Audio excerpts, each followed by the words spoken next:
በስተመጨረሻም እንግዲህ እሌኒ ልጇን አገኘች ማለት ነው። በደስታ መሩዬንም አመሰግናለች። ነገር ግን ደግሞ ከዚህ በኋላ ከህይወታቸው ውስጥ መውጣት እንዳለባት ተናገረች ማለት ነው። ከዚህ በኋላ ይበቃል ሁሉም ነገር፣ አሁን የራሴን ህይወት መጀመር አለብኝ። መራዊትና ናሆሜም ደስተኛ ናቸው። በእነሱ ህይወት ገብቼም አልበጠብጥም።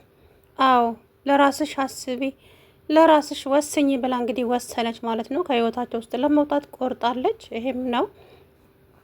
መሩዬም ደግሞ ከታገተች ጀምሮ እንግዲህ ደህና እንቅልፍ እየተኛች አይደለም፣ ትባነናለች ምናምን ነገር እና እንደገና ደግሞ አሁን ናሆሜ የልጁን እናት ይፈልጋታል አይፈልግትም፣ ወደ እሷ ይሄዳል አይሄድም እያለች ግራ እየተጋባች ትገኛለች። መሩዬ ማለት ነው። ምስኪን እንግዲህ በጣም ግራ ተጋብታለች።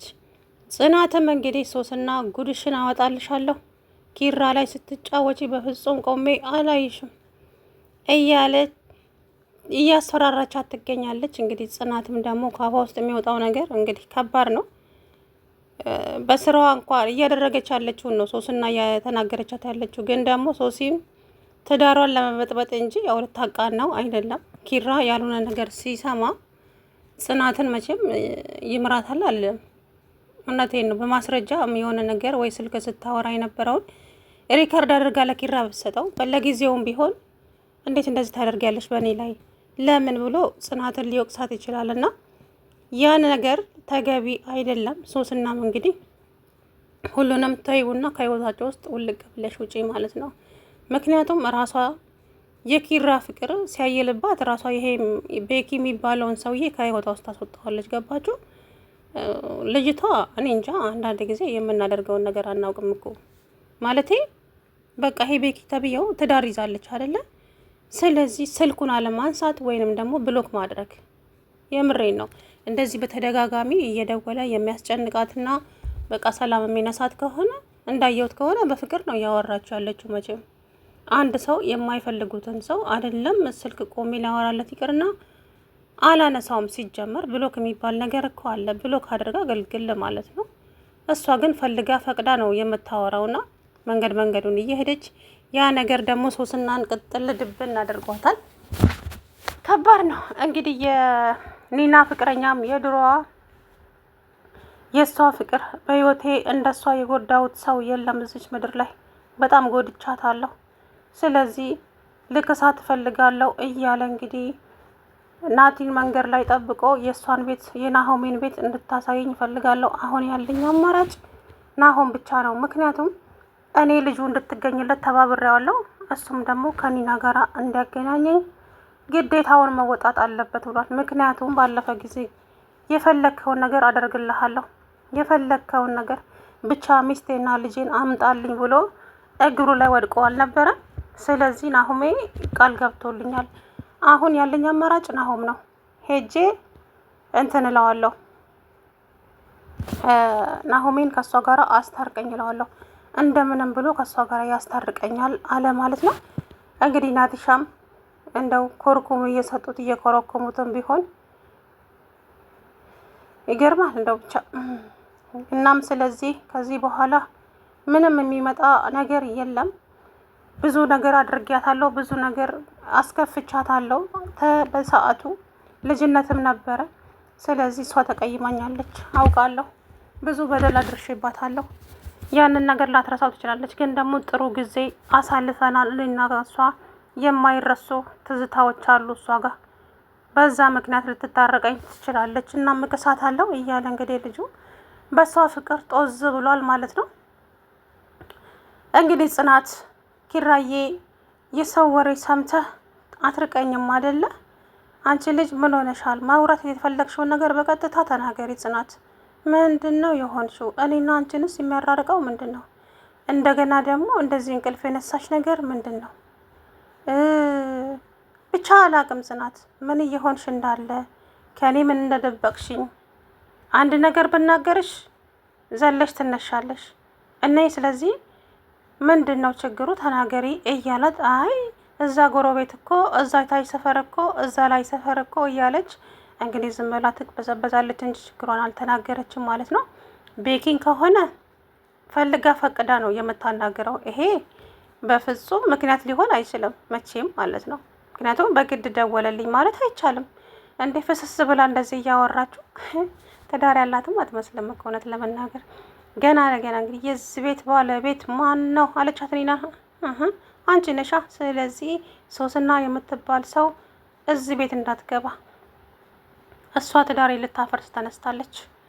እሷም ደግሞ ኪራ በማስረጃ ሁሉንም ነገር አሳየዋለሁ፣ ሁሉንም ነገር እነግረዋለሁ። ከዛ በኋላ ምን እንደምትሆኚ አይሻለሁ። ወይዘሮ ጽናት እንደዚህ እንዳናፋሽ የምትቀር ይመስልሻል እንዴ? ኪራ ላይ ከዛሬ ጀምሮ ስትጫወቺ ቆሜ ያላይሽ፣ እመኝኝ ዋጋ ትከፊበታለሽ። እንግዲህ የባለፈው ዱላ አልጠቀመሽም መሰለኝ። ልድገምሽ እንዴ ብላ እንግዲህ ሳብ አድርጋ ጸጉሯን ግጥም አድርጋ ይዛ እንግዲህ አስጨወቻት ማለት ነው። ልቀቂኝ አልለቅሽም። ከዛም ገፍትራ እንግዲህ ጥላት ሄደች። አንቺ ፈሪ ለዚህ ልብሽ ነው ወይ እያለች እንግዲህ እና መሩዬ አሁን ላይ እያሳስባት ያለው ትዳሬ ይፈርሳል ወይ፣ እኔና ናሆሜስ አብረን እንቀጥላለሁ ወይ፣ ናሆሜም ደግሞ ልጅህን ውሰዳት እኔ ማሳደግ ከብዶኛል ብለው ነበረ ባለፈ ጊዜ። አሁን ግን ደግሞ ለሁላችሁም አመሰግናለሁ ስለተባበራችሁኝ። መሩዬ በተለይ አንቺ ለልጄ ብዙ ነገር አድርገሽላታል። አክስቴ መሩዬ በጣም አመሰግናለሁ እሺ እያለች እንግዲህ ልጅቷም ዳግምም እና ከዚህ በኋላ አናስቸግራችሁም እራሳችንን እንችላለን ምናምን ብላ ልጅቷን ይዛ ሄደች። ያ ነገር ናሆምን በጣም ግራ ጋብቶታል ማለት ነው። ምክንያቱም እየዋሸችኝ ነበር ወይስ ድራማ ነበረ፣ ልጅቷ የኔ አይደለችም ወይ የሚለው ናሆም እንግዲህ መራዊት ፊት እንዳይደብራትም ቢሆን ግን ውስጡን በልቶታል። ገባችሁ? የልጅ ፍቅር ከባድ ነውና እውነት የእሱ ልጅ መስሎት ደስ ብሎት ነበረ። ስትወስድበት ደግሞ ከፍቶታል። ናሆም ግን መራዊትን እንዳይከፋት ጥረት እያደረገ ነው። እንግዲህ የናሆምንም አባት መንገድ ላይ አገኘችውና ቢጠራት አንገቷን ደፍታ አለፈች። እንዴ እሌኒ አውቀሽ ነው ወይስ ጆሮሽ መስማት አቁሟል? አላታይ አውቄ ነው። ለምን ሲባል ምክንያቱም በቃ ከህይወታችሁ ውስጥ መውጣት ስለነበረብኝ አውቃለሁ። ጋሽ አንተ ጥሩ ሰው ነህ። ያ ልጅህ ግን ብቻ አልሰማሁም ለማለት እንዳይሆን። ምንድን ነው እሱ? እኔ ምንም የሰማሁት ነገር የለም። እኔ እዚህ አልነበርኩም። አለምዬ ጋር ሄጄ ነበረ። ምንድን ነው የተፈጠረ ነገር አለ እንዴ? እሺ ሌላውስ ይቅር፣ የመራዊት መታገትንስ የልጄ መታገት አልሰማህም? እኔ በፍጹም አልሰማሁም አልኩሽ እኮ። ቆይ ማን ያገታቸው? ልጄም መራዊትም ታግተው ነበረ፣ ግን አሁን ደግሞ ልጄ ተለቃልኛለች ተመስገን። ከዛ እንዴት ለእኔ ሳይነግረኝ ቆይ ምን እየተካሄደ ነው ሲል እንግዲህ የናሆም አባት በጣም ተናዶ ተናገረ ማለት ነው። ከዛ በኋላ ተረጋጋጋሽ፣ ግን ከዚህ በኋላ በመንገዳችሁም ሆነ በህይወታችሁ አልገባም፣ ቃል ገብቻለሁ ለራሴ። ልጄን እኔና ቤተሰቦቼ እናሳድጋታለን። ምናልባትም አባት ብላ ስላስቸገረችኝ ነበረ አባቷ ፍለጋ የመጣሁትና ልጄን የሆነ የማይሆን ነገር ውስጥ የከተትኳት። ለማንኛውም አመሰግናለሁ አለችና ጥላው ሄደች። እች ልጅ ታማለች፣ እንደምን እየሆነች ነው አለ የናሆም አባት። እንግዲህ ለናሆም ደውሎ በጣም ተናዶ ቤት ነህ እንዴ ሲለው አዎ ቤት ነኝ ብሎ እንግዲህ ሲገሰግስ ሄደ። አንተ ምን ለማድረግ ፈልገ ነው? ቆይ እኔ አባትህ አይደለሁም እንዴ? ከኔ የምትደብቀው ለማለት ነግረ ፈልገ ነው ከኔ ደብቀ? እንዴት እንደዚህ ታደርጋለህ ናሆሜ ሲል እንግዲህ ጓጉብጭ አለበት ማለት ነው። አረ ተረጋጋ አባዬ፣ ለእኛም ሁሉም ነገር ልብዳ ነበር የሆነብኝ። በዛ ሰዓት ደግሞ እንኳን ላንተ ልደውል ላስጨንቅ ይቅርና እዚህም ያሉት ሰዎች ከኔ ጋር ተጨንቀው ነበር። እኔ በሰዓቱ የመራዊት መገኘት ብቻ ነው እያሳሰበኝ ያለው እንጂ እዛ ደወልኩኝ እዚህ ደወልኩኝ የሚለው ነገር በፍጹም አላሰብኩትም። እባክህ አባዬ ይቅርታ አድርግልኝ አለው። በጣም ይገርማል፣ እውነት በጣም ነው የሚገርመው። ለማንኛውም እንኳን ሰላም መጣች እሷ ብሎ እንግዲህ አባትየው ተናዶ ጥሎ ወጣ ማለት ነው። እንግዲህ ኪያም እናቷ ሳትደውልላት መታለች። የኪያና የኛ መደነባበር በጣም ነው የሚያስቀኝ፣ ሄኖክ በተለይ ማለት ነው። እንግዲህ ኪራ በጣም እንትን እያለ ነው። እኔ ሶስናን ቅድም ስላናገርኳት ብቻ እንዴት ሶስናን ታናግራታለህ ብላ ዱብ አለችብኝ። ጽናት ምን እየሆነች እንደሆነ ምንም ሊገባኝ አልቻለም። ኒና ጽናት ግን ምን እየሆነች ነው? ተዛም ተለጥፋ በር ስር እያዳመጠች የቤኪ ደወለላት ማለት ነው። እየሰማች ነበረ። ቆይ ጽናት ምን ሆናለች? እኔም ግራ ገብቶኛል የጽናት ነገር። ቅድም በኃይለኛው ተቆጥታ ነበረ። ወዲያው ደግሞ ትመለሳለች። እኔ ራሴ ሊጨበጠኝ አልቻለም ጸባዩ። ምንድን ነው ችግሩ? የተፈጠረ ነገር አለ እንዴ ከጽናት ጋራ? ወደፊት ሊኖር ይችላል ሊና፣ ምክንያቱም አላቅም እሷ አሁን ደህና ነች ስላት አሁን ሌላ ነገር ትሆንብኛለች። አሁን ሶስናን አናገርካት ብላ ያው አኩርፋ ተኝታለች። እኔ ምን እንደማደርግም አላውቅም፣ ግራ ገብቶኛል። ሶሲ ግን እኮ ተቀይራለች፣ አሁን የድሮዋ ሶስና አይደለችም እያለ እንግዲህ እሷ ግን ከሶሲ ጋር እንግዲህ ያው ሚስጥሬን ታወጣብኛለች፣ ትዳሬ ይፈርሳል ነው።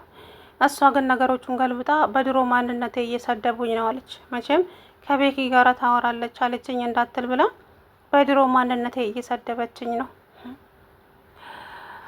አይ ጽናቴ አሉ። አሁን የተሰጣት ባህሪ ግን በጣም ኃይለኛ ነው። ልጅ ጽናት ማለት ነው። በጣም ኃይለኛ ትወና ነው ያሁኑ።